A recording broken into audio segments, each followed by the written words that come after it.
ইরানে বোমা ফেলে খামেনিদের ওড়াবো বলে গ্যাংস্টার ডোনাল্ড ট্রাম্প যখন উল্লাস করছেন, তখন এক মহা বিপত্তিতে পড়লেন ট্রাম্প।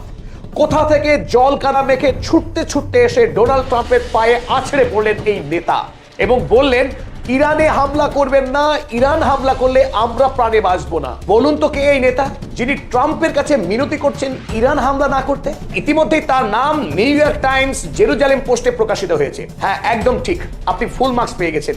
তিনি আর কেউ নন, তিনি ইসরায়েলের রক্তপিপাসু আন্তর্জাতিক যুদ্ধ অপরাধী প্রধানমন্ত্রী বেঞ্জামিন নেতানিয়াহু। হঠাৎ করে বেঞ্জামিন নেতানিয়াহু ইরানের ভালো চাইছেন, কি এমন হলো বেঞ্জামিন নেতানিয়াহুর? অথচ 2025 সালে জাতিপুঞ্জের সাধারণ সভায় যখন গোটা নিউ ইয়র্ক শহরে এই বেঞ্জামিন নেতানিয়াহুর বিরুদ্ধে তাকে গ্রেপ্তার করার দাবিতে উত্তাল আন্দোলন চলছে, তখন ডোনাল্ড ট্রাম্পের পুলিশি প্রহরায় জাতিপুঞ্জের সভায় দাঁড়িয়ে ইরানের ম্যাপ দেখিয়ে তিনি বলছেন, এই বেঞ্জামিন নেতানিয়াহু, যে ইরান হলো ইভিল স্টেট, অর্থাৎ শয়তানের রাষ্ট্র। এই ইরানকে ধ্বংস করার শপথ নিচ্ছিলেন জাতিপুঞ্জের সভায় দাঁড়িয়ে বেঞ্জামিন নেতানিয়াহু। অথচ হঠাৎ 14 তারিখ রাতে ডোনাল্ড ট্রাম্পের হাতে পায়ে ধরছেন যাতে ইরান হামলা না করে ডোনাল্ড ট্রাম্প। ট্রাম্প ইতিমধ্যেই সৌদি আরব, তুর্কি, ওমান, কাতার সমস্ত আরব রাষ্ট্রের কাছ থেকে এক ভয়ঙ্কর বাধা সম্মুখীন হয়েছিলেন আগেই। তারপর পরিশেষে যেটা আরো বড় ধাক্কা খেলেন ট্রাম্প, তিনি বেঞ্জামিন নেতানিয়াহুর কাছ থেকে ধাক্কা খেলেন কোনোভাবেই এই মুহূর্তে ইরান আক্রমণ যেন আমেরিকা না করে, সেই অনুরোধ তিনি করলেন ডোনাল্ড ট্রাম্পকে।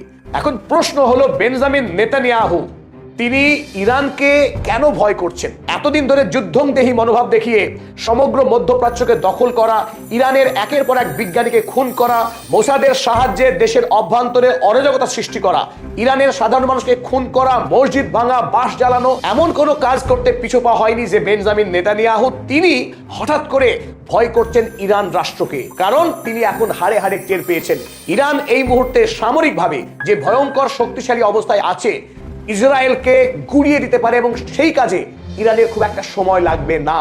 আর এদিকে ইসরায়েলের সামরিক অবস্থা এমন ভাবে বিপর্যস্ত, ইসরায়েল ধ্বংসের কিনারায় দাঁড়িয়ে আছে। ইসরায়েল রাষ্ট্রের বর্তমান অবস্থা অত্যন্ত শোচনীয়, অত্যন্ত করুণ। অর্থনৈতিকভাবে, সামাজিক দিক থেকে এবং সামরিক দিক থেকে, সমস্ত দিক থেকে ইসরায়েল এখন সারা পৃথিবীর কাছে দ্য ইভিল স্টেট, অর্থাৎ শয়তানের রাষ্ট্র হিসেবে বর্তমানে পৃথিবীবাসীর কাছে চিহ্নিত হয়ে গেছে এই ইসরায়েল রাষ্ট্র। ইতিমধ্যেই আমরা ধারাবাহিক তিনটে ভিডিও করে দেখিয়েছি মানবতার শত্রু এই ইসরায়েল রাষ্ট্র কিভাবে ভেঙে পড়ছে, কিভাবে ধ্বংসের দিকে এগিয়ে যাচ্ছে। প্রথমত 2023 সাল থেকে ধারাবাহিকভাবে গাজাতে যেভাবে ফিলিস্তিনি জনতাকে গণহত্যা চালিয়েছে এই ইসরায়েল রাষ্ট্র, তার ফলে গোটা পশ্চিমী দুনিয়াতে ইসরায়েল সম্পর্কে একটা তীব্র প্রতিক্রিয়া শুরু হয়েছে। পশ্চিমী দুনিয়ার মানুষ তারা আর ওয়ার কমপ্লিসিট, অর্থাৎ যুদ্ধ দেখে শান্তিতে থাকতে প্রস্তুত নয়। তারা প্রো ইসরায়েল পজিশন থেকে এবার প্রো প্যালেস্টিনিয়ান অবস্থা নিচ্ছে। অর্থাৎ পশ্চিমী দুনিয়া, ইউরোপ এবং আমেরিকা, কানাডা, এই দেশগুলির মানুষ এখন ধারাবাহিকভাবে তারা ইসরায়েলের বিরুদ্ধে কথা বলছে এবং ইসরায়েলের বিরুদ্ধে রাস্তায় নেমে বিরাট মিছিল করছে। ফলে গোটা পশ্চিমী দুনিয়ায় ইসরায়েল রাষ্ট্রের যে নৈতিক ভিত্তি ছিল, তাদের হয়ে মানুষ এতদিন পয়সা দিত, কথা বলতো, এমনকি লড়াই করতে প্রস্তুত ছিল, যে পশ্চিমী দুনিয়ার মানুষ তারা এখন সরাসরি ইসরায়েলের বিরুদ্ধে লড়াই করতে প্রস্তুত হয়েছে। তাদের এই হিংস্র গণহত্যা এবং গোটা ফিলিস্তিনি জনগোষ্ঠীকে গ্রাস করার যে হিংস্র মানসিকতা, সেটাকে পৃথিবী আর কোনোভাবেই মান্যতা দিতে প্রস্তুত নয়। এমনকি গতকাল নিউ ইয়র্কে যে মিছিল আমরা দেখলাম, সেই মিছিল চোখে দেখেও বিশ্বাস করা কঠিন। ইউরোপ, আমেরিকায় মানুষ প্যালেস্টাইনের হয়ে মিছিল করেছে। এবার খোদ নিউ ইয়র্ক শহরে, যেখানে পৃথিবীর দ্বিতীয় বৃহত্তম ইহুদি জনবসতির বাস, সেই শহরে প্রো হামাস, অর্থাৎ হামাসের অধিকারের দাবিতে গাজা ভূমিতে হামাসের স্বায়ত্ত শাসনের অধিকার চেয়ে মিছিল হলো জনতার। মানুষ কাতারে কাতারে রাস্তায় নেমে চিৎকার করে দাবি জানিয়েছে গাজা ভূমিকে হামাসের অধিকার দিতে হবে। খোদ আমেরিকার নিউ ইয়র্ক শহরে এই আন্দোলন দেখলো। এখান থেকেই বোঝা যায় যে মানুষ এখন ইসরায়েলকে কি ভয়ঙ্করভাবে ঘৃণা করে। দ্বিতীয়ত, এই ঘৃণা থেকেই ইসরায়েলের অর্থনৈতিক সংকট শুরু হয়েছে। ইসরায়েলের পণ্য এখন বর্তমানে সারা পৃথিবীব্যাপী প্রত্যাখ্যাত হচ্ছে। মেড ইন ইসরায়েল এই শব্দ এখন ইসরায়েলের জন্য বিভীষিকার রূপ ধারণ করেছে। মানুষ যখনই দেখছে কোনো প্রোডাক্টে লেখা মেড ইন ইসরায়েল, সেই প্রোডাক্ট মানুষ কিনতে অস্বীকার করছে, কারণ তারা তাদের হাতে রক্তের দাগ লাগাতে চায় না। যে ইসরায়েল রাষ্ট্র নিরীহ শিশু নারীদেরকে নির্বিচারে গণহত্যা চালায়, সেই রাষ্ট্রকে টাকা দিয়ে তার এই ধ্বংসের কাজে, হত্যার কাজে মানুষ আর সহযোগিতা করতে চায় না। ফলে এখন ইসরায়েলে বাণিজ্যের হার হু হু করে পড়ছে। বিদেশি কোনো বিনিয়োগ এখন ইসরায়েলে আর আসছে না, কারণ ইসরায়েলে যদি কোনো বিনিয়োগ করা হয় সেই টাকার নিরাপত্তা নেই। যে কোনো মুহূর্তে যুদ্ধ বাঁধলে সেই কারখানা বা সেই ইনভেস্টমেন্ট পুরোপুরি শেষ হয়ে যেতে পারে। দ্বিতীয়ত, ইসরায়েলে তৈরি করা প্রোডাক্ট বিদেশের বাজারে চাহিদা নেই, বিক্রি হচ্ছে না, ফলে বিদেশ থেকে কোনো পুঁজি ইসরায়েলের বাজারে আর আসছে না। অন্যদিকে ইসরায়েলের যারা বিলিয়নিয়ার, ইসরায়েলের যারা ধনী মানুষ, তারাও আর ইসরায়েলের মাটিতে কারখানা বা বিনিয়োগ করতে চাইছে না। তারা টাকা বিনিয়োগ করছে ভবিষ্যতের নিরাপত্তার কথা মাথায় রেখে। ফলে ইসরায়েল রাষ্ট্রের প্রতি বছর ধারাবাহিকভাবে তাদের বাজেট ঘাটতির পরিমাণ বেড়ে চলেছে রাষ্ট্রীয় ঋণের বোঝা। 3 বছর ব্যাপী যে বিপুল পরিমাণ বোমা বর্ষণ করেছে গাজা ভূমিতে, পুরো গাজাকে নিশ্চিহ্ন করে দিয়েছে ইসরায়েল। তা করতে গিয়ে আমেরিকা কয়েকশো বিলিয়ন ডলার সাহায্য করেছিল ইসরায়েলকে, কিন্তু ইসরায়েলেরও তাদেরও অর্থ ভান্ডার থেকে বিপুল পরিমাণে টাকা ব্যয় হয়েছে এই গাজা যুদ্ধে। ফলে ইসরায়েলের ইকোনমি আগে থেকেই পুরো বিপর্যস্ত ছিল। বর্তমানে এই বিপুল পরিমাণের বাণিজ্য ঘাটতি হওয়াতে ইসরায়েল ক্রমশ ধ্বংসের পথে এগিয়ে চলেছে। আর এই আবহে যখন ইসরায়েল রাষ্ট্রের কোনো নিরাপত্তা নেই, প্রতি মুহূর্তে সাইরেন বাজছে, বিদেশি প্রতিবেশী একাধিক রাষ্ট্র থেকে আক্রমণ হওয়ার সম্ভাবনা প্রতি মুহূর্তে। এমনকি ইরানের অ্যাক্সিস অফ রেজিস্ট্যান্স একাধিক যে গোষ্ঠী রয়েছে, হামাস, হিজবুল্লাহ, হুথির মতো গ্রুপ, তারাও যে কোনো মুহূর্তে ইসরায়েল আক্রমণ করতে পারে, সেই সম্ভাবনাকে কখনোই অস্বীকার করা যায় না। ফলে দেশের মানুষ দীর্ঘকাল ধরে বাংকারে বসবাস করে তারা হতাশ, তারা মানসিকভাবে বিপর্যস্ত। এই ইসরায়েল দেশকে তারা কোনোভাবেই নিরাপদ দেশ বলে ভাবতে পারছেন না। তাই যাদের টাকা আছে, মেধা আছে, এই ইহুদিরা ইসরায়েল রাষ্ট্র ছেড়ে পুনরায় নতুন করে ইউরোপ এবং আমেরিকায় তারা বসবাস শুরু করছে। এবং কিভাবে? ইউরোপ এবং আমেরিকায় তাদের ইহুদি পরিচয়কেও তারা গোপন রাখতে বাধ্য হচ্ছে, কারণ সামাজিকভাবে এই ইসরায়েলি মানুষ পশ্চিমী দুনিয়ায় আর সাদরে তারা আমন্ত্রিত নন, বরং তারা পশ্চিমী সভ্যতাতে, পশ্চিমী দেশগুলোতে এখন প্রত্যাখ্যাত হচ্ছেন। কি কারণে এই ঘটনা ঘটছে আপনারা নিশ্চয়ই দেখেছেন, টিভির পর্দায় কি বর্বরচিত কায়দায় গণহত্যা চালিয়েছে ইসরায়েল।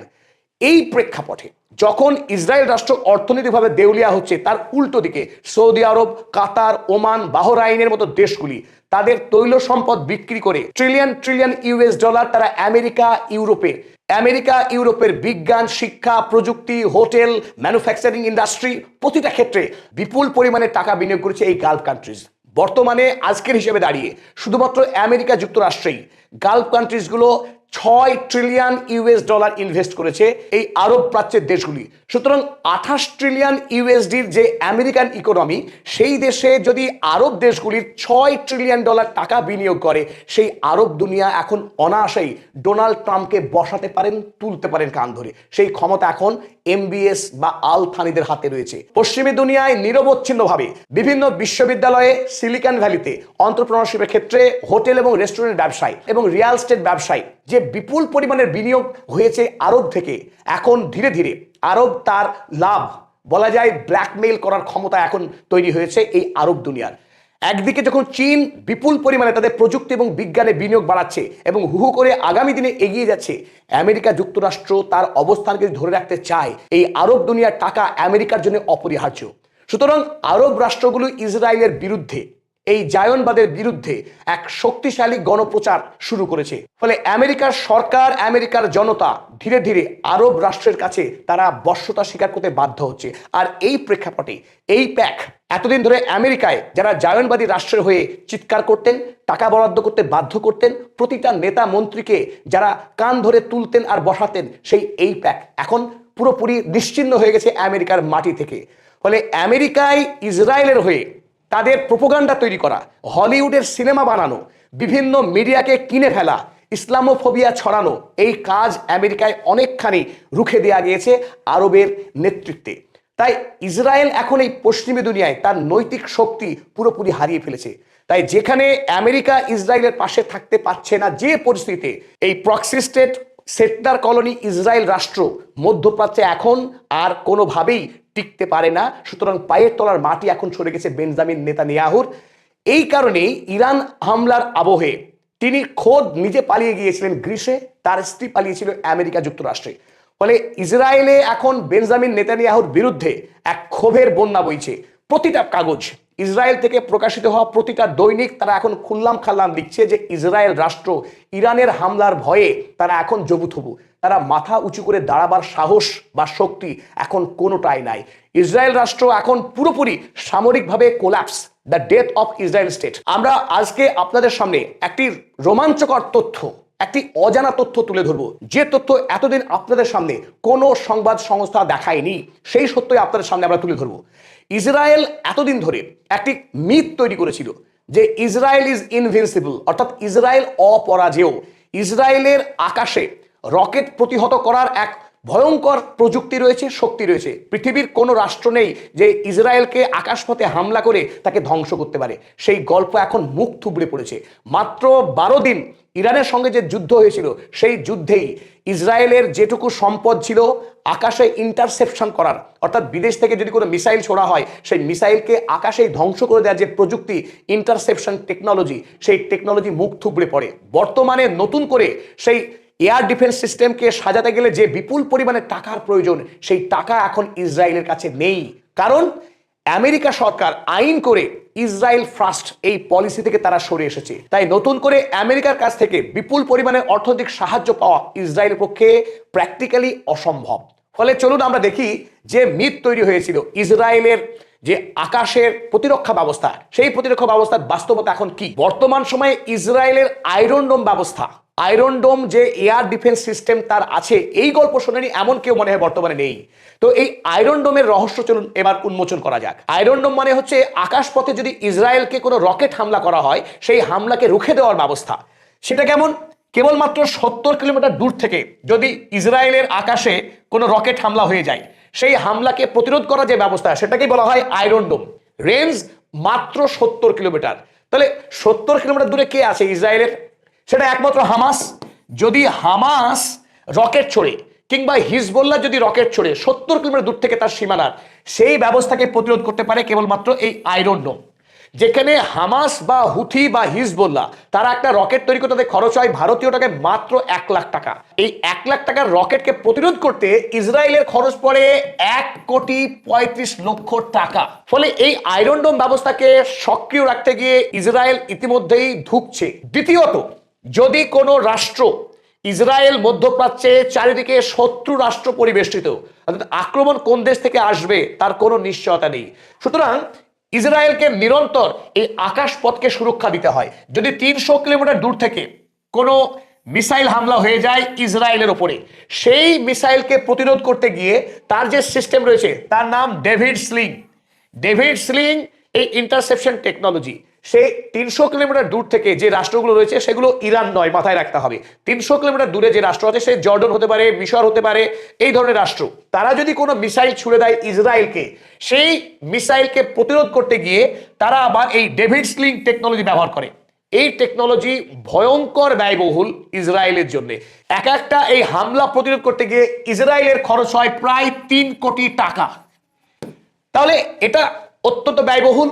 তৃতীয়ত, 1000 কিলোমিটার দূর থেকে যদি ইসরায়েলকে লক্ষ্য করে কোনো দেশ তেল আবিবকে লক্ষ্য করে মিসাইল ছড়ে, তাকে যদি প্রতিরোধ করতে হয়, তারও একটি প্রতিরোধ ব্যবস্থা কিন্তু ইসরায়েলের ছিল। তার নাম কি? তার নাম অ্যারো 2। এই অ্যারো 2 এয়ার ডিফেন্স টেকনোলজিতে তার দেশকে বাঁচাতে গেলে যদি 1000 কিলোমিটার থেকে ধেয়ে আসা এই মিসাইলকে আটকাতে গিয়ে অন্তত 5 বার ফায়ার করতে হয় মিসাইল, আর এই কাজ করতে গিয়ে ইসরায়েলের খরচ পড়ে যায় 135 কোটি টাকা। তাই বিদেশ থেকে মিসাইল যদি উড়ে আসে ইসরায়েলের, তাহলে ইসরায়েলের অর্থ ভান্ডার কিন্তু পুড়তে শুরু করে। শুধু দেশ বাঁচাতে গিয়ে তার কিন্তু অর্থনীতি ধ্বংস হয়ে যাচ্ছে। অপরদিকে ফারদেস্ট রেঞ্জ, অর্থাৎ যদি 2000 কিলোমিটার দূর থেকে যে রেঞ্জ ইরানের শুরু হয়, ইরান থেকে যদি কোনো হামলা হয়ে যায় ইসরায়েলের কোনো শহরে, সেই শহরকে যদি বাঁচাতে চায় ইসরায়েল, তাহলে তাদের ব্যবহার হয় অ্যারো 3 এই ইন্টারসেপশন টেকনোলজি।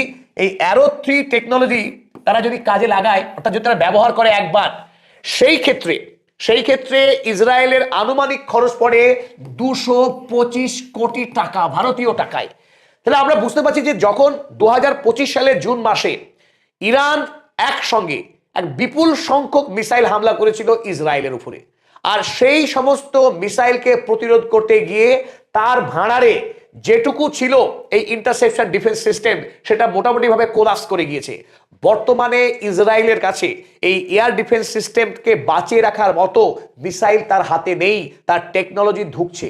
অন্যদিকে সেই গদের উপরে বিস্ফোরা বলতে গিয়ে যা বোঝায়, জার্মানির কাছ থেকে 3.5 বিলিয়ন ইউএস ডলার টাকা নিয়ে রেখেছে ইসরায়েল জার্মানিকে এই অ্যারো 3 এয়ার ডিফেন্স টেকনোলজি তারা বিক্রি করতে চেয়ে বর্তমানে নিজের দেশেই তার এই অ্যারো 3 এয়ার ডিফেন্স টেকনোলজির যে অস্ত্র তা মজুদ নেই। অন্যদিকে জার্মানি চাপ দিচ্ছে, তুমি বাঁচো আর মরো ভাই, টাকা যখন নিয়েছো আমাকে তোমার অ্যারো 3 দিতে হবে, আমরা কোনো কথাই মানবো না। কারণ রাশিয়া যে কোনো মুহূর্তে জার্মানিকে আক্রমণ করতে পারে, তাই নিজের দেশ বাঁচাতে জার্মানি এখন মরিয়া। বেঞ্জামিন নেতানিয়াহু এখন কোন দিকে যাবেন?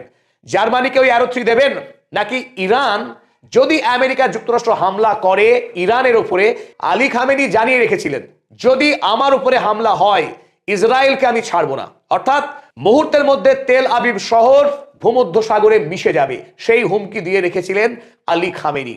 তাই শেষ পর্যন্ত যখন ডোনাল্ড ট্রাম্প হাড়হিম করা হুমকি দিচ্ছিলেন ইরানকে গুড়িয়ে দেবার, সেখানে রেজা পেহলভি সরকার গড়ার, সেই স্বপ্নকে আটকাতে বাধ্য হলেন এই বেঞ্জামিন নেতানিয়াহু, যিনি ফিলিস্তিনি জনতার রক্ত পান করতে ভালোবাসেন। তিনি শেষ পর্যন্ত ইরান যাতে হামলা না হয় আমেরিকার হাতে, সেটা আটকানোর জন্য মরিয়া চেষ্টা করলেন।